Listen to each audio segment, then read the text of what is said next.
Hello दोस्तों, आप सभी का एसक्यूएल चैप्टर 4 में स्वागत है। आज की इस वीडियो में हम बात करेंगे डेटाबेस क्वेरीज के बारे में। यानी आज की इस वीडियो में हम कुछ ऐसा सीखेंगे, अगर हम कुछ गलती भी करते हैं हमारे एसक्यूएल कोड के अंदर तो भी हमारे पास एरर नहीं आएगा, हमें वहां पर एक वार्निंग देखने को मिलेगी।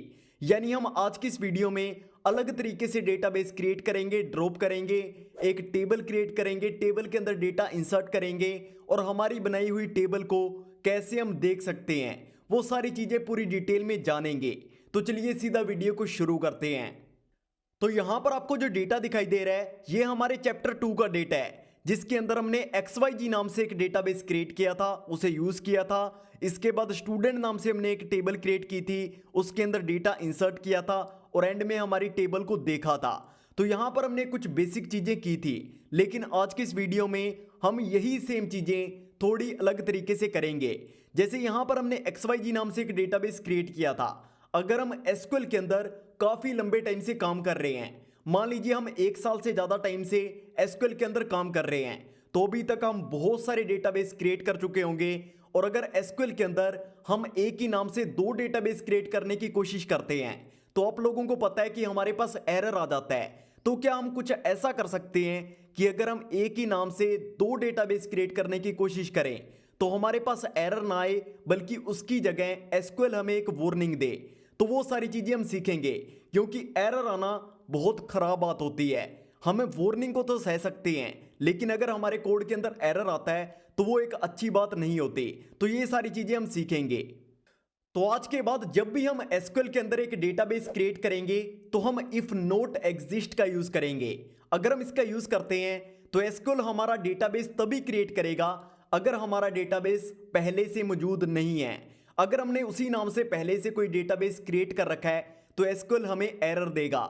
और यही सेम चीज हम ड्रॉप के अंदर भी करेंगे। हम ड्रॉप के अंदर इफ एग्जिस्ट का यूज करेंगे।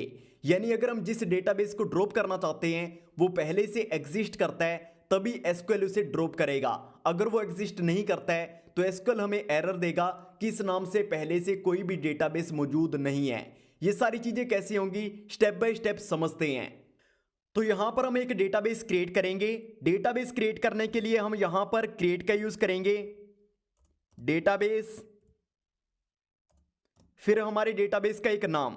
तो मैं अपने ही नाम से यहां पर एक डेटाबेस क्रिएट कर लेता हूं, एंड में सेमीकोलंस का यूज करेंगे और इसे रन करेंगे।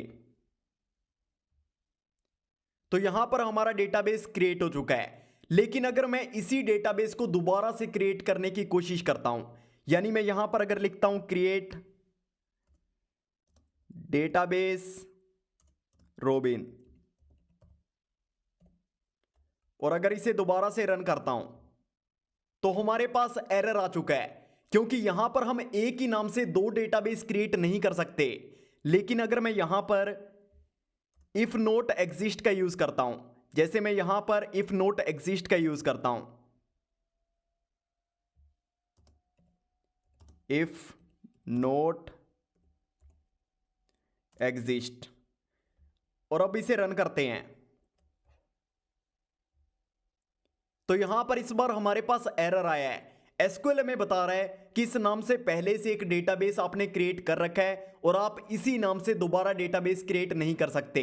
लेकिन अगर हम इफ नॉट एग्जिस्ट का यूज नहीं करते हैं तो हमारे पास पहली बार की तरह एरर आ जाएगा।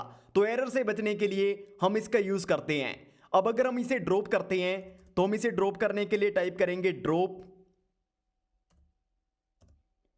डेटाबेस, फिर हमारे डेटाबेस का नाम।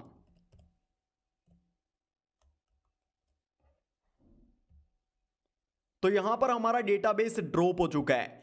लेकिन अगर मैं इसे दोबारा से ड्रॉप करने की कोशिश करता हूं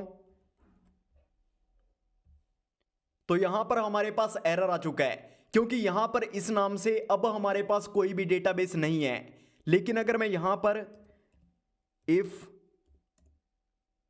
एग्जिस्ट का यूज करता हूं और यहां पर इसे रन करता हूं तो यहां पर इस बार फिर से हमारे पास एक वार्निंग आई है। एसक्यूएल हमें बता रहा है कि इस नाम से कोई भी डेटाबेस आपके एसक्यूएल कोड के अंदर मौजूद नहीं है। यानी यहां पर हमारी स्कीमा टाइप के अंदर इस नाम से कोई भी डेटाबेस नहीं है, इसलिए आप इसे ड्रॉप नहीं कर सकते। तो यहां पर हमें एरर देखने को नहीं मिला, इसलिए अगर हम यहाँ पर if not exist, if exist का यूज करते हैं तो हमें हमारे कोड के अंदर एरर की जगह एक वार्निंग देखने को मिलती है। और हमें हर बार ऐसे ही करना चाहिए, हमें इस तरह के कीवर्ड्स का यूज करना चाहिए ताकि हमारे कोड के अंदर किसी भी प्रकार का एरर ना आए, क्योंकि हम वार्निंग को सहन कर सकते हैं। लेकिन अगर हमारे कोड के अंदर एक एरर आता है तो वो हमारे लिए बहुत खराब बात होती है। तो एक चीज हमेशा ध्यान रखना, आज के बाद आप जब भी डेटाबेस क्रिएट करेंगे, डेटाबेस ड्रॉप करेंगे, तो आप इफ नॉट एग्जिस्ट और इफ एग्जिस्ट का यूज करेंगे। अब बात करते हैं किस तरीके से हम अपने एसक्यूएल के सारे डेटाबेसेस को देख सकते हैं।